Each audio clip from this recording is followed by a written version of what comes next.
Coming up at 11, a new music festival is underway in eastern Kentucky that organizers hope is the first of many.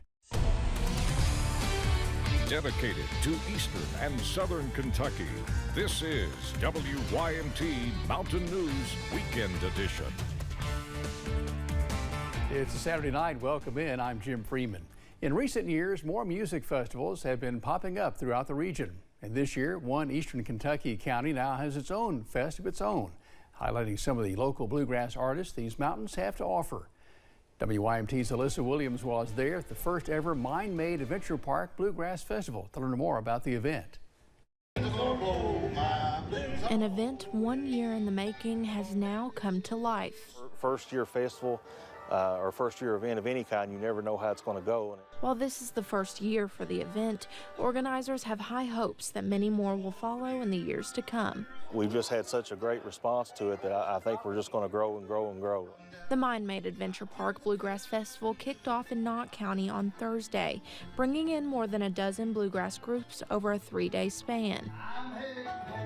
We're proud to showcase our guys, our local Knott County people right here, and folks come and see them play. Event coordinator and bluegrass performer Jeff Clare says showcasing the talent these mountains have to offer is the festival's main mission. So it's been able to help them quite a bit, and you know, we're just pleased to have this event, the first annual event, and based on the way it's turned out and the support we've had from the community and the other musicians, we're hoping to make it something we can do for several years. And Knott County Judge Executive Jeff Dobson says he is excited to expand the Mind-Made Adventure Park in this way, bringing in a different audience to enjoy the area. It's really heartwarming to see so many people come to Knott County every weekend to ride our ATV park, to come to our bluegrass shows, different events that we host up here. Coming together to highlight the music of the mountains. In Knott County, Alyssa Williams, WYMT Mountain News. Thanks, Alyssa. Festival organizers say the shelter in which the fest was held was actually finished only days before the festival began and took 2 weeks to complete. Knott County Judge Executive Jeff Dobson says he's excited to see the other ways the space can be utilized in the future. Now, if you missed the Bluegrass Festival in Knott County, there are several other events happening at the Mind-Made Adventure Park to take part in. Knott County Judge Executive Jeff Dobson says another event taking place at the park will be a Veterans ATV Ride on June the 18th. Dobson says this event will be a way to honor those who have paid the ultimate sacrifice and the veterans who work alongside Dobson to make these local events a success. The veterans are very special to me, and it should be very special to everyone. I mean, they done the ultimate sacrifice. We want to have a really good relationship, partnership with them as much as possible. Dobson says these events are just a couple of the festivities that will be taking place at the Mind-Made Adventure Park and Campground this summer. The 8th annual Fishing with Kids event cast off today in Pikeville, inviting kids to start the weekend with a splash. The event, hosted each year by local tattoo artist Chad Webb, works with local partners to provide youngsters with free fishing rods and more, giving families a day by the water without the added worries of buying their own supplies. The event always brings in hundreds of youngsters, and Webb says it's not the fish that catch his attention, but the way the event really hooks families. You know, I see a lot of people continue to fish after the event, and I think it really kickstarts a love for the sport after this. You know, it's something they can do always. Webb estimates around 300 kids for this year's event. He says he's seen other similar events pop up across the region over the years, and he's just happy to see so many families out fishing.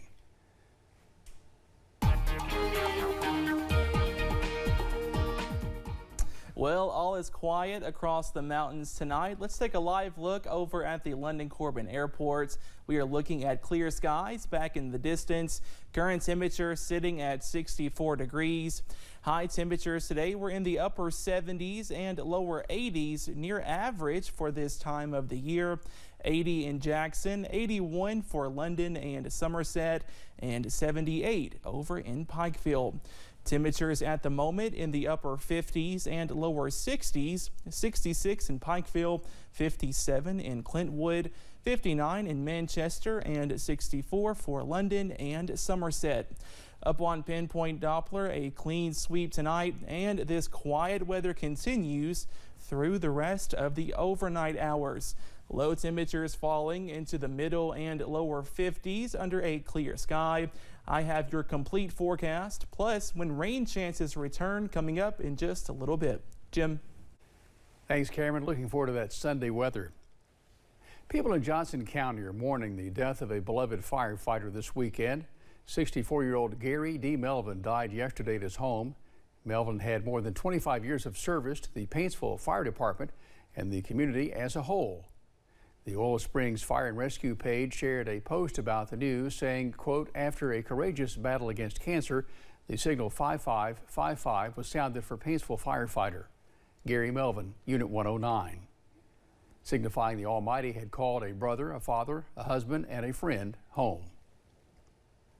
A visitation from Melvin takes place tomorrow at noon at Preston Funeral Home, followed by a funeral at 2 p.m. He'll be buried Monday at Highland Memorial Cemetery at Staffordsville. And people in Leslie County are remembering a city leader who recently died at 78 years old. The obituary for former Hyden Mayor Eugene Stewart says he died yesterday at Mary Breckenridge Hospital. He was the three-time mayor of the city, serving from 1994 to 2006. Before that, he served multiple terms on the Hyden City Council and served for the Kentucky River Area Development District, to name just a couple of his many achievements.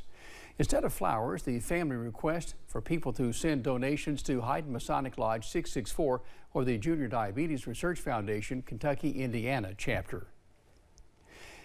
Visitation will be Monday from 6 to 9 p.m. at the Walker Funeral Home Chapel at Hyden, with Masonic rites being performed at 7. The funeral is Tuesday at 1 p.m. in the same location. The Rebound Center hosted a recovery fair at the Perry County Park today. Local organizations spent the day working together to publicly support people struggling with addiction in hopes of further shedding the long-term stigma around the matter. Sarah Cooper, who herself is in recovery, says these shows of support and other people opening up about their own paths to recovery is a great sign for the community and could go a long way toward helping people take that next step in their own journey. 100%. It shows the huge network of mental health advocates and physicians that are willing to come out and speak to us like we're humans again, which is really important. If you're fighting addiction and need help, you can find resources at WYMT.com. A big moment in Louisville today as more than 200 people gathered to take part in the first Louisville Hero 5K. For this 5K, HERO stands for Honor Earned, Remembrance Owed, in honor of fallen military personnel, both those who died while serving and those who died because they have borne the battle, hoping to help people remember those who made the ultimate sacrifice well past Memorial Day weekend. You know, we're on the tail end of Memorial Day, and oftentimes we don't think about it until that day comes around, and we just always want to remind people that the cost of freedom is not cheap, and we need to honor those who are willing to pay the ultimate sacrifice. So we're doing that here today and having some family fun. The event welcomed people of all fitness levels and abilities, and everybody who ran got a coin. Proceeds raised will benefit the newly established University of Louisville's Veteran Independent Scholarship Fund and Veterans Club Incorporated. The Brain Injury Alliance of Kentucky gave away bike helmets in central Kentucky.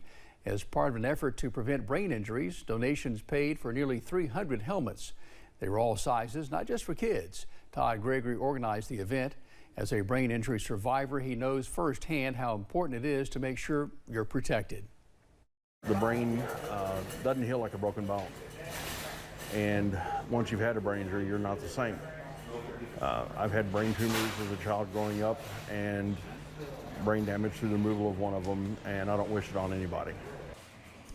Officials with the Brain Injury Alliance of Kentucky say falls are responsible for nearly 35% of traumatic brain injuries. Still to come, as more cases of monkeypox are confirmed in the United States, work is underway to roll out more doses of a vaccine for the virus. And new research says one treatment for diabetes could also help people lose weight. And all is quiet across the mountains tonight, but showers and storms return next week. I have those details coming up.